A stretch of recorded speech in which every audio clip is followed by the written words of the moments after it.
Bonjour à tous. Passons maintenant au contre-la-montre par équipe. Dans cette formule de course, les équipes sont composées de 2 à 5 athlètes. Une équipe peut être composée entièrement par des hommes, des femmes ou bien être mixte.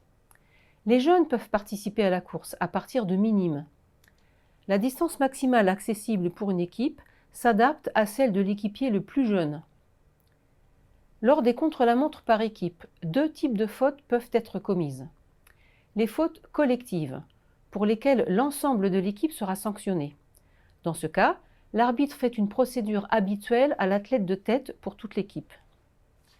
Il existe également des fautes individuelles, pour lesquelles l'arbitre ne sanctionnera que l'athlète concerné, avec la procédure adaptée. Tous les membres d'une même équipe doivent porter une tenue identique. Les vélos ont le droit d'être équipés de prolongateurs sans limite de taille, et de posséder des roues lenticulaires car il s'agit d'une épreuve avec aspiration-abri interdite. Les équipes sont tenues de se présenter 5 minutes avant l'heure de départ qui leur a été transmise lors du retrait des dossards. Durant toute la course, le groupe de tête de l'équipe devra être composé d'un minimum de 3 athlètes, sauf pour les équipes de 2, où les athlètes devront rester groupés en permanence.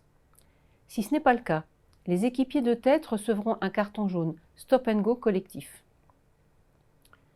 Tout équipier hors course ou disqualifié devra quitter le parcours et rejoindre l'aire de transition le plus directement possible, sans gêner ou aider les athlètes en course. Dans le cas contraire, l'équipe recevra un carton rouge disqualification collectif. Lors de la transition, chaque athlète de l'équipe doit récupérer et déposer son vélo personnellement dans le box de son équipe. S'il ne le fait pas par lui-même, il est passible d'un carton jaune Stop and Go individuel. À la sortie de l'aire de transition se trouve une zone de départ dans laquelle l'équipe doit être composée au minimum de 3 athlètes. Si ce n'est pas le cas, l'arbitre met un carton jaune Stop and Go collectif aux 2 athlètes de tête jusqu'à ce que le 3e les rejoigne.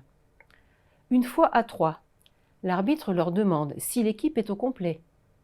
Si les athlètes décident d'attendre leurs équipiers retardataires, l'arbitre les fait patienter dans la zone. Si l'équipe s'estime au complet, l'arbitre la laisse partir. Puis, tout équipier pénétrant la zone une fois le groupe de tête sorti se verra attribuer un carton rouge, mise hors course individuelle. Les athlètes d'une même équipe, encore en course, peuvent se fournir de l'aide matérielle, du ravitaillement et un abri. Pour autant, ils ne pourront utiliser aucun objet pour aider leur progression, comme une corde ou une ceinture porte-dossard par exemple, et l'aide extérieure à l'équipe est également interdite.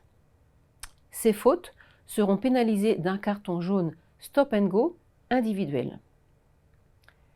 L'aspiration abri est interdite entre les équipes. La zone d'aspiration mesure alors 12 mètres de longueur.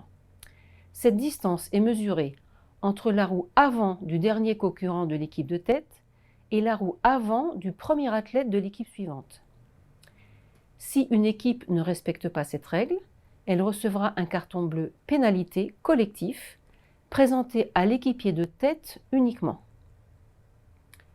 À l'arrivée, le temps de l'équipe est pris sur le 3e équipier, l'équipe devant être composée au minimum de 3 personnes groupées. Pour les équipes mixtes, un athlète de chaque sexe devra composer le groupe à l'arrivée. Merci à tous de votre écoute. Il est maintenant temps de réaliser les QCM qui se trouvent en lien sous cette vidéo dans la description. Bon courage!